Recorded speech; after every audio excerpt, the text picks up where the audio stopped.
পহেলা বৈশাখ মানেই পান্তা ইলিশ, পান্তা ভাতের সাথে ইলিশ মাছ ভাজা খেতে হবে। আসসালামু আলাইকুম, সবাই কেমন আছেন? সবাইকে নববর্ষের শুভেচ্ছা। আর আজকে যেহেতু পহেলা বৈশাখ, তাই তো সকাল সকাল এখানে পান্তা ইলিশ আমরা নিয়ে বসে পড়ছি। এখানে ইলিশ মাছ ভেজেছি, আর আমার কিন্তু ইলিশ মাছ ভাজার সাথে ঝাল ঝাল করে মরিচ দিয়ে ভাত খেতে খুবই ভালো লাগে। তো আজকে যেহেতু পহেলা বৈশাখ, তাই সকালে উঠে ইলিশ মাছ দিয়ে ঝাল করে পান্তা ভাত খাচ্ছি। আর তার সাথে কিন্তু অবশ্যই পাট শাক অ্যান্ড করলা ভাজি আছে। তো অনেক দিন পর পাট শাক দিয়ে আমি ভাত খাচ্ছি আর ইলিশ মাছ ভাজা দিয়ে। আর এই দিকে হচ্ছে দুপুরের জন্য আপু বিরিয়ানি রান্না করবে, তাই তো এখানে সব কিছু আগে থেকেই গুছিয়ে রান্না করা বসাই দিচ্ছে। এখানে মাংসের মশলা দিয়ে মাংসগুলি ভালোভাবে কষিয়ে রান্না করে নিচ্ছে। আর এই তো আপু বিরিয়ানিও রান্না অলরেডি হয়ে গেছে, ডান। বিরিয়ানি রান্না দেখতেও যেমন লোভনীয় হয়েছিল, খেতেও কিন্তু দারুণ মজা হয়েছিল, কি বলবো, অসাধারণ হয়েছিল এক কথায়। তো এখানে আমি গরম গরম বিরিয়ানির সাথে ঝাল ঝাল করে একটু সালাদ বানিয়ে নিচ্ছি। আর শসা দিয়ে এই সালাদটা খেতে কিন্তু অসাধারণ লাগে। শসা কুচি, পেঁয়াজ কুচি আর শুকনো মরিচ ভেজে তারপর এখানে সস দিয়ে ভালোভাবে ঝাল করে একটু সালাদ বানিয়ে নিয়েছি। আর এই তো আমি গরম গরম এখন বিরিয়ানি খাচ্ছি। তো দুপুরে খাওয়া দাওয়া শেষে আমরা কিন্তু বিকেলে একটু ঘোরাঘুরি করব, কারণ আজকে যেহেতু পহেলা বৈশাখ, তাই সবাই চাচ্ছি বাচ্চাদের নিয়ে একটু বিকেলে বের হব ঘুরতে। বৈশাখের এই প্রথম দিনে কিন্তু সবাই তার প্রিয় মানুষদের নিয়ে বের হবে একটু ঘুরতে। আর আমরাও কিন্তু সবাই একসাথে বের হয়েছি একটু বিকেলে ঘুরতে। তা আমরা সব ভাই বোন মিলে কোথায় ঘুরতে যাচ্ছি তা দেখতে হলে অবশ্যই কিন্তু পুরো ভিডিওটা আপনাদের দেখতে হবে। আর এই তো সবাই রেডি হয়ে আমরা এখন বাসা থেকে বের হচ্ছি। তো এইদিকে তো আমার মেয়েরা ভীষণ খুশি, তারা যাচ্ছে ঘুরতে। আর বাচ্চারা কিন্তু কোথাও ঘুরতে নিয়ে গেলে এমনিতে ভীষণ খুশি হয়, সারাদিন বাসায় থাকতে থাকতে বোরিংও হয়ে যায়। আর বাচ্চাদের আনন্দের জন্য কিন্তু আজকে ঘুরতে বের হওয়া ভেবেছিলাম, পহেলা বৈশাখ বাসায় কাটাবো, কিন্তু বাচ্চারা এত বায়না করছিল।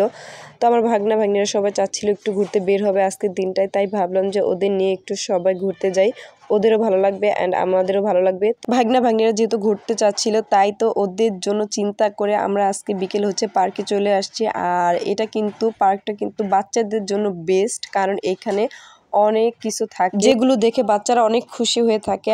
আর আজকে হচ্ছে আমরা মডার্ন সিটি এই পার্কটা চলে এসেছি। এটা কিন্তু আমাদের বাসা থেকে খুবই কাছাকাছি। এই দিকে আমার বড় মেয়ে আশফিয়া তার ভাইয়ের সাথে হাত ধরে ঘুরতেছে আর সব কিছু দেখতেছে। তো এগুলি দেখে সে এত খুশি এত খুশি, তো ওর খুশি দেখে তো আমার সার্থক যে আজকে বিকেলটা ঘুরতে এসে। মডার্ন পার্কের স্পেস এত বড় যে ঘুরতে এসে খুবই ভালো লেগেছিল। এখানে কিন্তু প্রচুর মানুষ এসেছিল, যেহেতু আজকে পহেলা বৈশাখ, তাই সবাই বিকেলে ঘুরতে এসেছিল। কিন্তু তারপরও এইখানে এত জায়গা যে ঘোরার জন্য খুবই বেস্ট আমি মনে করি বাচ্চাদের নিয়ে। এখানে কিন্তু এত জায়গার কারণে সবাই স্বাচ্ছন্দ্যভাবে ঘুরতে পেরেছে।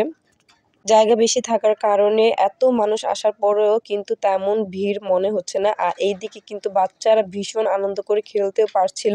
তো এইদিকে হচ্ছে আমার মেয়ে তার ভাইয়ের সাথে গাড়িতে খুব আনন্দ করে খেলছে, আর সে কিন্তু গাড়ি থেকে নামতেই চাচ্ছিল না, তাই এক ভাইয়ের পর আরেক ভাইয়ের সাথে গাড়ি করে খেলতেছে। আর এইদিকে হচ্ছে আমার সব বোনেরা অ্যান্ড হচ্ছে আমার বোনের যাও চলে আসছে। তো সবাই মিলে আজকের দিনটা খুবই আনন্দ করে কেটেছে আমাদের, কি বলবো, খুবই ভালো লাগছিল সারাটা দিন।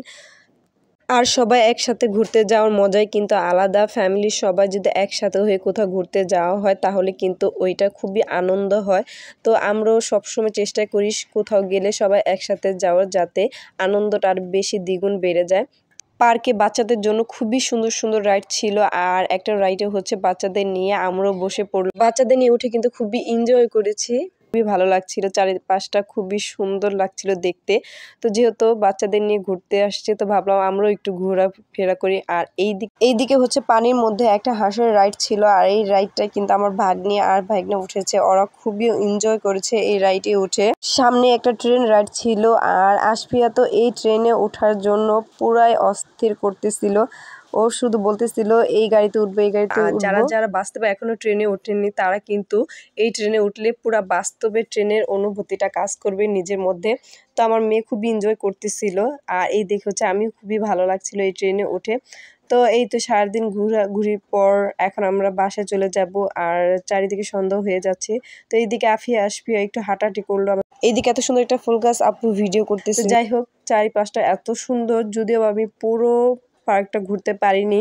তো এই তো সন্ধ্যা হয়ে গেছে, আমরা এখন বাসায় চলে আসতেছি। এইদিকে হচ্ছে মডার্ন সিটি পার্ক, এটা এত সুন্দর ছিল। তো আজকে ভিডিওটা এই পর্যন্তই। সবাই ভালো থাকবেন, সুস্থ থাকবেন, আল্লাহ হাফেজ।